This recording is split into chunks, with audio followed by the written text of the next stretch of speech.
Hello students, today we are going to start chapter 10 name gravitation. We know that the moon goes around the earth. An object when thrown upward reaches a certain height and then falls downward. It is said that when Newton was sitting under a tree, an apple fell on him. The fall of the apple made Newton start thinking. He thought that if the earth can attract an apple, can it not attract the moon? Is the force the same in both cases? He conjectured that the same type of force is responsible in both cases. He argued that at each point of its orbit, the moon falls towards the earth instead of going off in a straight line. So it must be attracted by earth, but we do not really see the moon falling towards the earth. On this basis, Newton has given a law.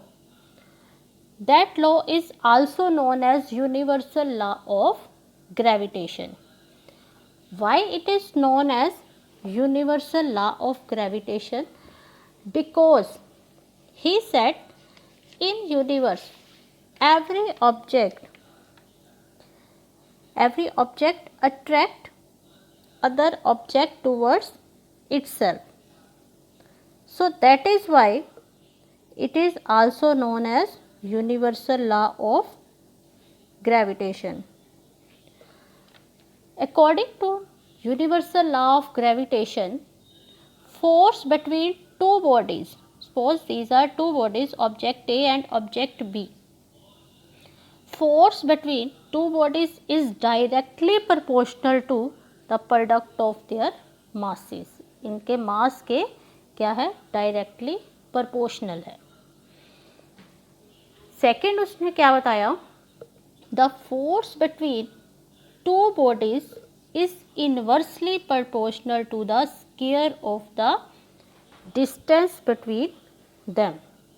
Inversely proportional किसके है, इनके distance के, जो है इनके बीच में जो distance है उसके स्क्वायर के इनवर्सली ये प्रोपोर्शनल है.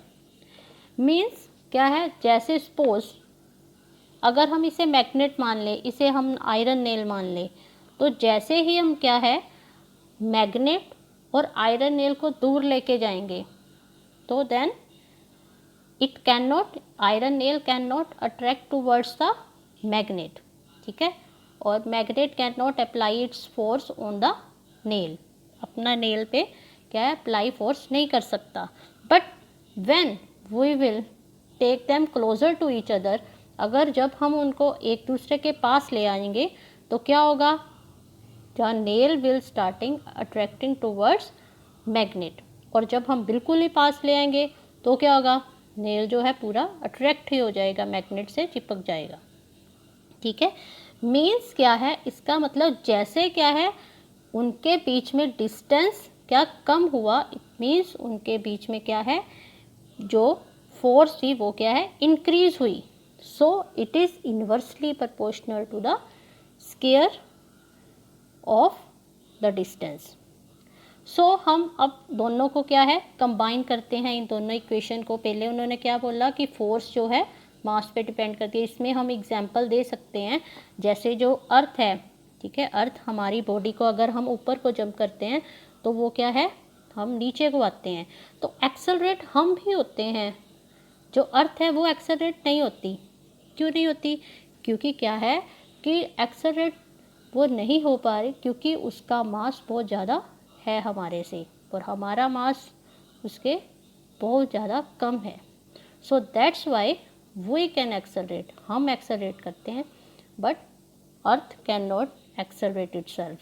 तो इसलिए इससे इसका मतलब जो फोर्स है it is also directly proportional to the m1 and m2, दोनों के मासेस के